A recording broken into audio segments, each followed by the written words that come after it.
자, 새로운 삶을 살려면 해야 할 일이 있는데 다섯 번째가 있어요. 뭡니까? 예, 회개하는 거예요.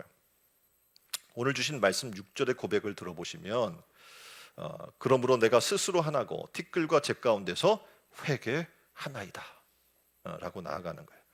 이제 인생의 이 뜻깊은 체험을 통해서 욥은 새로운 삶을 살게 됩니다.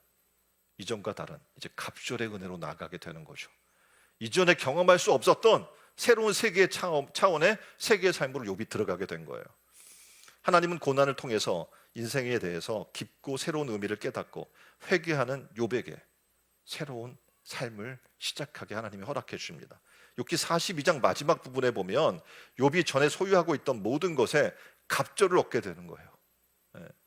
만약 이런 경험이 없었다면 그냥 거기서 끝났겠죠. 근데 하나님이 그에게 갑절의 은혜를 주신 것은 이제 어떻게 해요? 그가 감당할 만한 사람으로 새로운 변화를 이뤘기 때문에 그래요. 저는 2023년이 우리 신촌 은혜로운 교회 성도 한 분 한 분이 이런 새로운 삶의 변화가 있기를 원합니다. 그렇게 되기를 주님의 이름으로 축원드립니다.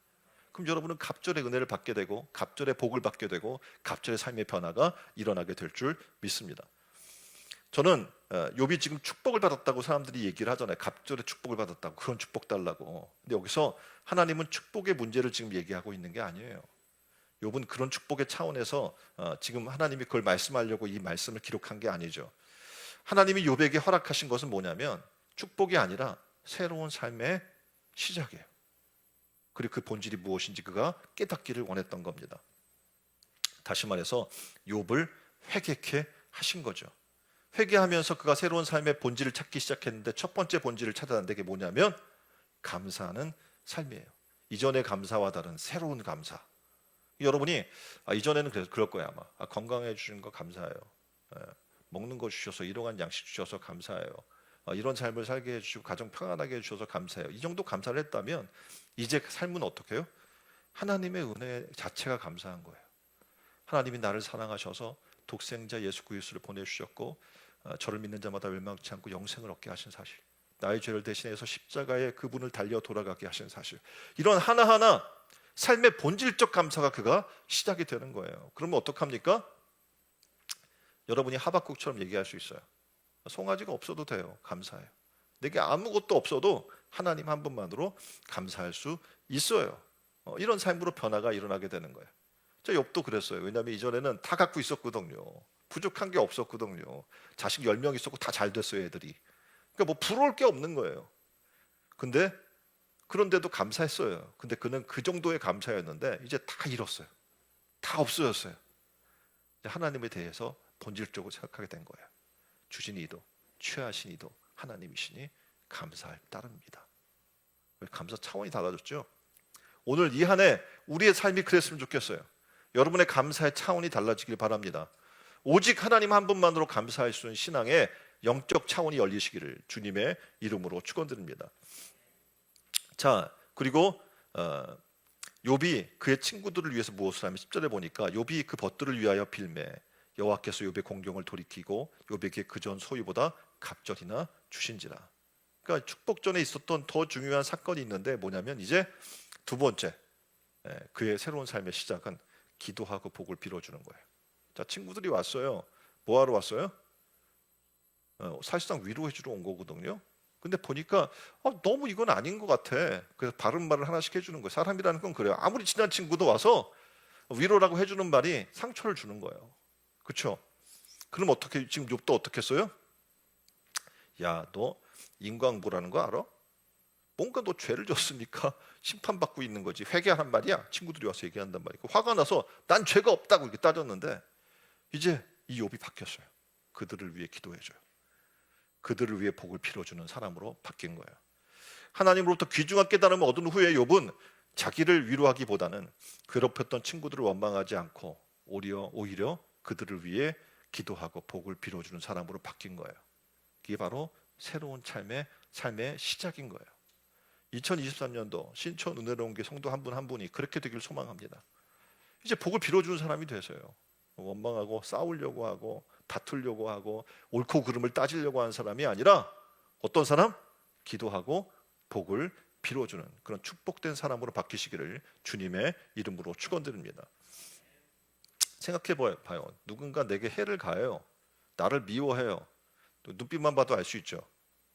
제 앞에 사람의 눈빛을 한번 보십시오. 네? 한번 봐보세요. 옆에 사람. 이 사람이 나를 좋아하는 것 같습니까? 좀 싫어하는 것 같습니까? 좋아하는 것 같아요? 눈빛만 봐도 알 수 있거든요. 대략. 이렇게 좀 보는 눈빛이 기분 좀 상한데? 쎄한데? 왜 저렇게 쳐다보지? 이런단 말이죠. 그런데 이제 욥은 어떻게 해요? 변화가 일어난 거예요. 어려운 시험을 통해서 높은 믿음의 수준으로 도달하게 된 거예요. 우리도 그렇게 됐으면 좋겠어요. 이 한 해. 그래서 인격의 세 번째 변화가 일어나야 되는데 인격의 변화입니다. 욥은 실패자입니다. 그런데 그 실패를 통해서 놀랍게도 하나님이 어떻게 해요? 끝난 걸 실패로 끝나게 한 게 아니라 욥의 인격을 놀라게 변화시켜 주신 거예요. 그게 뭡니까? 내가 잘못하지 않았음에도 불구하고 인생에 고난이 있을 수 있죠. 근데 그 고난을 통해서 하나님을 원망하기보다는 하나님을 사랑하고 내 가슴에 칼을 던진 이웃을 축복하며 살아갈 수 있는 이 놀라운 성숙된 삶의 차원으로 들어가기 시작하는 거죠. 이 세상에서 누가 이렇게 살았습니까? 예수님이에요. 우리는 예수님처럼 살기를 원해요.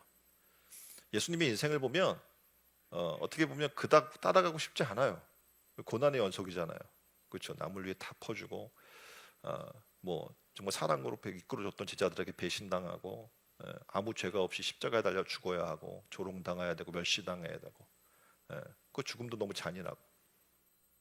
그런데 예수님이 당하신 고난은 여러분이 아는 것처럼 죄가 있어서 당하신 고난도 아니고, 그리고 자신을 변호하지도 않았습니다. 억울하게 법정에서 매를 맞고 죄인 취급당하고 조롱과 비웃음을 당하고 골고다 언덕에 올라가면서 한 번도 자기를 변호한 일이 없어요. 왜 그러셨을까? 하나님 앞에 죽기까지 순종하라는 하나님의 뜻을 이루기 위해서였습니다. 우리는 어떻게 그렇게 살 수 있을까? 우리가 기도하자. 예수님처럼, 바울처럼 그렇게 살 수 없을까? 우리 힘으로는 불가능해요. 우리 힘으로는 불가능해요. 그래서 우리는 새로운 차원의 삶의 변화가 필요한 거예요. 이전에 우리 인간이라고 하는 본질적으로 옛사람의 모습으로는 절대 그렇게 살 수가 없거든요. 그러니까 어떻게 해야 돼요? 예수와 함께 십자가 못 박혀 죽어야 돼요. 그리고 그와 함께 다시 살아야 돼요. 그럴 때 어떻게 해요? 본질상 새로운 사람으로 변화되는 거예요. 우리는 욥기에서 십자가의 은혜를 발견하게 됩니다. 나는 잘못 없다. 나 자신을 변호하고 있었던 그가 이제는 더 이상 변호하지 않습니다. 억울하다고 얘기하지 않습니다.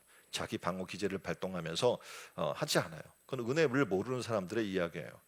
예수님은 자기를 십자가에 못 박는 사람을 위해서 차라리 기도하십니다. 어떻게 기도하시나요? 누가복음 23장 34절의 말씀. 아버지여, 저희를 사하여 주옵소서. 자기 하는 것을 알지 못함이니이다. 자, 이런 예수님과 같은 삶, 이 삶의 차원으로 지금 욥이 끌어올라가고 있는 거예요. 우리도 그런 삶을 살기를 소망하지 않습니까? 소망하지 않아요? 나는 힘들 것 같은데, 그렇습니까? 여러분이 지금 예수님 제자 되기 원하고 예수님처럼 살기 원한다고 다 여기 와 있는 거예요. 그럼 어떻게 합니까? 이제 삶의 다른 차원의 변화가 일어나야 돼요. 그렇지 않으면 우리는 어쩔 수가 없어요. 그렇죠? 거기까지예요. 이제 나보다 지혜로우신 하나님이 계셔요. 나를 너무나 사랑하시는 하나님이 계셔요. 그래서 곧 그 뜻대로 부르심을 입은 사람들에게는 모든 것이 협력하여 선을 이루신다고 말씀하고 계셔요. 자, 믿습니까? 그렇다면 하나님의 사랑을 믿는다면 여러분 지금 손해나는 것 같지만 하나님이 그 일을 통해서 하나님의 놀라운 선한 일을 협력해서 이루실 줄 믿습니다. 그래서 감사하는 마음으로 살면 되는 거예요. 차원 다른 삶의 감사, 그리고 차원 다른 섬김과 축복의 삶을 남기며 살아나갔으면 좋겠어요. 그래서 이제 주 안에서 차원 다른 새로운 삶을 사는 신촌 은혜로운 교회 성도들이 다 되시기를 주님의 이름으로 축원드립니다.